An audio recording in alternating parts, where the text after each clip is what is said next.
Magandang umaga bagong Pilipinas, narito ang earthquake update sa mga oras na ito. Muling yumanig ang bahagi ng Mindanao matapos ang isang malakas na lindol na tumama sa Surigao del Norte kaninang alas 7 ng umaga. Ayon sa PHIVOLCS, isang magnitude 6.2 na lindol ang naitala ngayong ika-17 ng Oktubre ngayong taon.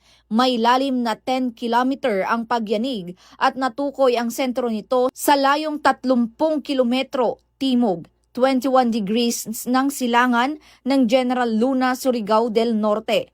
Sa kasalukuyan, patuloy pa rin ang PHIVOLCS sa pagmomonitor at pag-verify ng mga aftershock at posibleng epekto ng naturang lindol.